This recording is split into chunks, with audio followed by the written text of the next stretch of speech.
Hey guys, welcome back to my YouTube channel slow traveller 43। আজকের একটা নতুন দিনে নতুন ভিডিওতে তোমাদের সকলকে গুড মর্নিং জানিয়ে আজকে শুরু করছি ভিডিওটা। আর গুড মর্নিং বলার কারণ কিন্তু আমি অলরেডি সকাল সকাল তোমাদের সাথে ভিডিও শ্যুট করার জন্য চলে এসেছি রিভার বেডে। দেখতেই পাচ্ছ চারপাশে ঠান্ডা ওয়েদার, শান্ত পরিবেশ, শুধু পাখির নিরিবিলি আওয়াজ। তো ভিডিও শ্যুট করতে কিন্তু একটা আলাদাই আমেজ আসবে। আজকে ভিডিওর মেন টপিক হচ্ছে আমার বাইক হিরো এক্সট্রিম 125R, যেটা আমি বাই করেছিলাম 2025-এর 1 জানুয়ারিতে। অলরেডি আমার বাইকে কিন্তু 5 মান্থ এজ হতে চললো। তো 5 মান্থের মধ্যে কিন্তু আমি ম্যাক্সিমাম 5670-75 কিলোমিটার মতো রাইড করে ফেলেছি। তাই আজকে এই বাইকটার কিন্তু অনেস্ট যে রিভিউ সেটা তোমাদের সাথে শেয়ার করব। এই বাইকের ভালো দিকগুলো এবং খারাপ দিকগুলো তোমাদের সাথে আজকে শেয়ার করব। যারা এই বাইকটা বাই করতে যাচ্ছ, যে নিব ভাবছো, তারা কিন্তু ভিডিওটা দেখলে কিন্তু অনেক কিছু ইনফরমেশন জানতে পারবে, বিশেষ করে ইঞ্জিন সম্বন্ধে। তো তাদের কিন্তু অনেকটাই হেল্পফুল হবে। আর এই বাইকটার ভালো দিক এবং খারাপ দিকগুলো তোমাদের সাথে বলবো। তো চলো প্রথমে তোমাদের বাইকের কন্ডিশনটা একটু দেখি। বাইকের ফ্রন্টের লুকটা কিন্তু দেখতে একদম জোশ। প্রথমত এই বাইকটার যে ভালো দিকটা তোমাদের সাথে বলবো, এটা হচ্ছে এই বাইকটার হচ্ছে লুক। এই সেগমেন্টের মধ্যে আমার যতগুলো বাইক হাতে ছিল, সেই বাইকগুলো কিন্তু এর থেকে মোটামুটি ইঞ্জিন ক্যাপাসিটি আরও ভালো ছিল, রিফাইনমেন্ট, স্মুথনেস ভালো ছিল। তারপরে কিন্তু আমি এই বাইকটা বাই করেছিলাম শুধু এর অ্যাগ্রেসিভ লুকের জন্য। 125cc-র মধ্যে যে এই বাইকটার মধ্যে এত সুন্দর একটা স্পোর্টি লুক, সেটা কিন্তু আমি দেখে বলতে পারিনি। সেই জন্য এই লুকের জন্যই আমি বাইকটা বাই করেছিলাম।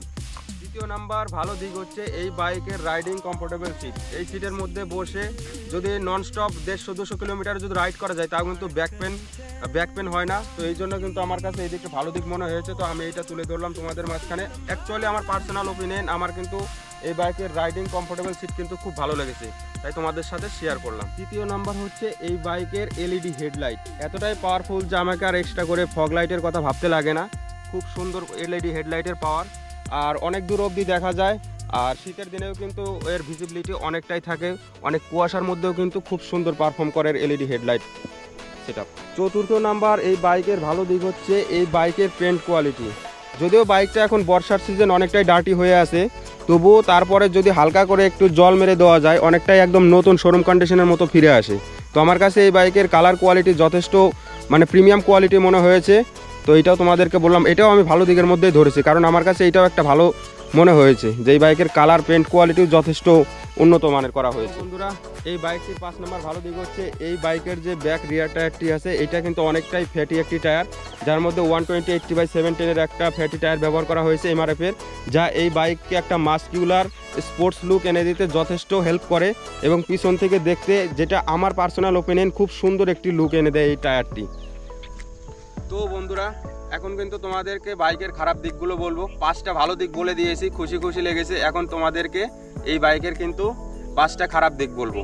তো কিচ্ছু কারণে ভালো দিক খারাপ দিক মিলিয়ে রিভিউ হবে। তো প্রথমে এই বাইকের যে খারাপ দিকটি বলবো, এটা হচ্ছে এই বাইকের ইঞ্জিন সম্বন্ধে। এই বাইকের মধ্যে লাগানো রয়েছে 125cc এয়ার কুল্ডের একটি সিঙ্গেল সিলিন্ডার ইঞ্জিন, যা থেকে maximum power 11.4 bhp at 8250 rpm and minimum torque of 10.5 Newton metre at 6000 rpm শক্তি উৎপন্ন করতে সক্ষম। কিন্তু এখানটার মধ্যে কথা হচ্ছে, এই বাইকটা যখন আমি মোটামুটি 50-60 স্পিডে 70 থেকে 80 কিলোমিটার ক্রুজিং করি, তখন কিন্তু এই বাইকের ইঞ্জিন থেকে একটা ইঞ্জিনের সাউন্ড কিন্তু অটোমেটিকলি চেঞ্জ হয়ে যায়। যেমন এই বাইক থেকে হেডে থেকে ঝিরঝির করে একটা আওয়াজ আসে, যেরকম বাইকটা প্রথমে স্টার্ট দিলে যে একটা স্মুথনেস সাউন্ড থাকে, সেই সাউন্ডটা কিন্তু পরে আর পাই না। তো এটা আমার কাছে অনেকটা ইঞ্জিনের একটা কমই মনে হয়েছে। তো আমার কাছে সব থেকে একটা বাইকের কিন্তু যে একটা হৃৎপিণ্ড বলা যায়, সেটা কিন্তু ইঞ্জিনকেই বলে। তো সেই জিনিসটা থেকে কিন্তু আমার কাছে এটা অনেক একটা বিশাল বড় একটা ভুল ত্রুটি মনে হয়েছে, তাই আমি তোমাদের মাঝে এটা তুলে ধরলাম। তো এই বাইকের এটাই আমার কাছে সব থেকে বড় কমই মনে হয়েছে। তাছাড়া যা কমই আছে অ্যাডজাস্ট করার মতো, এইটাই শুধু আমার কাছে সব থেকে বড় কমই। তো বন্ধুরা, এই বাইকের দ্বিতীয় নাম্বার খারাপ দিক হচ্ছে এই বাইকের ব্রেকিং সিস্টেম। এই বাইকের মধ্যে কিন্তু যে ব্রেকিং সিস্টেম লাগানো রয়েছে, এটা দিয়ে কিন্তু একটু স্পিডে চালানো কিন্তু একটু রিস্ক হয়ে যায়, কারণ এর যে ব্রেকের পারফরমেন্স রয়েছে, এটা কিন্তু প্যানিক সিচুয়েশনের মধ্যে কোনো কাজে লাগে না। আমার সাথে এরকম ইনসিডেন্ট 2-3 বার হয়ে গিয়েছে। তো এর ব্রেকিং সিস্টেম আমার কাছে অতটা ভালো মনে হয়নি। যদিও এর মধ্যে এবিএস কিংবা নন এবিএস এর অপশন আছে, তো সেইভাবে পারফর্ম করে, কিন্তু তারপরেও আমি এবিএস এর কথাও বলছি। এর যে ব্রেকিং সিস্টেম অতটা প্যানিক সিচুয়েশনে কোনো কাজ নেই। তৃতীয় নাম্বার, এই বাইকটির সবথেকে খারাপ দিক হয়েছে এই বাইকের মাইলেজ। যখন আমি বাইকটা বাই করি, তখন কোম্পানি থেকে আমাকে ক্লেম করেছিল যে পার লিটার 66 কিলোমিটার অলরেডি আমাকে প্রোভাইড করবে। তো তো আমি তাদের কথা বিশ্বাস না করে আমি ভেবেছিলাম 66 না দিলেও আমাকে তো হতাশ করবে না, 60 তো দিবে, 6 কিলোমিটার ছেড়ে দাও।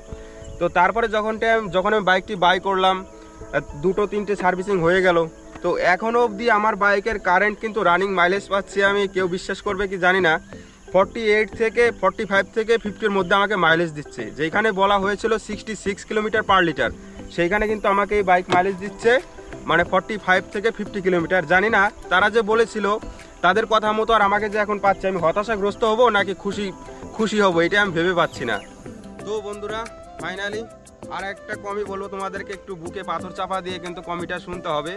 আর এই বাইকের লাস্ট একটা কমে কিন্তু এটা ইঞ্জিন সম্বন্ধেই। এই বাইকের যে ইঞ্জিনটা রয়েছে 125 সিসির কিন্তু একটা ছোট স্মল ইঞ্জিন রয়েছে, কিন্তু তারপরেও এই বাইক থেকে কিন্তু যে মানে পাওয়ারের যে একটা কমের ফিল হয় সেটা কিন্তু অন্য, যেমন রাইডার আছে এর সেগমেন্টে, হুন্ডা শাইন আছে, ওই বাইকগুলোর মধ্যে কিন্তু সেরকম টর্কের কমে ফিল হয় না। এই বাইকটার মধ্যে কিন্তু যখনই কোনো কিছুতে যাই, ঠিক আছে, দুজন বসি, তখন কিন্তু অনেকটা টর্কের কমে ফিল হয়। তো এটা আমার কাছে অনেকটা কম মনে হয়েছে। তো ফাইনালি বন্ধুরা, এই বাইকের ভালো দিক এবং খারাপ নেগেটিভ দিকগুলো তোমাদেরকে জানালাম। তোমাদের ভিডিওটি কেমন লাগলো একটু কমেন্ট করে জানাবে প্লিজ। আর যার কাছে এক্সট্রিম 125 আর এই বাইকটি রয়েছে, তাদের বাইক কেমন পারফরমেন্স করে এবং তাদের বাইক মাইলেজ কেমন দেয় সেটা কিন্তু জানাতে ভুলবে না। আর যারা যেহেতু সেগমেন্টের মধ্যে 125-এর মধ্যে রাইডার এবং শাইনের কথা বলে দিয়েছি, তারাও জানাও একটু তোমাদের বাইকগুলো কত করে মাইলেজ দিচ্ছে। ফাইনালি ভিডিওটা শেষ করতে পারলাম। আর ভিডিওটি তোমাদের যদি একটু ইনফরমেটিভভাবে হেল্প করে তাহলে ভিডিওটিতে একটি লাইক করো, চ্যানেলটিকে সাবস্ক্রাইব করে গ্রো করতে সাহায্য করো। হ্যাঁ, আমার ভিডিও কিন্তু অনেকেই দেখছো, কিন্তু আমি জানি না আমার চ্যানেলটা কী জন্য সাবস্ক্রাইব করছো না। নেক্সটে কিন্তু আরও ভালো ভালো ট্যুর ভিডিও আসতে চলেছে, বাইক সম্বন্ধে আরও ভালো ভালো ভিডিও আসতে চলেছে। তো তোমরা চ্যানেলটি সাবস্ক্রাইব করো এবং তোমাদের সাথে দেখা হচ্ছে অন্য কোনো ট্যুরিং ভিডিও, না হলে এই বাইকের মাইলেজ টেস্টের ভিডিওতে। তো চলো, আজকের জন্য এতটুকুই, টাটা, বাই বাই, ভালো থাকবে, ভালো রাখবে।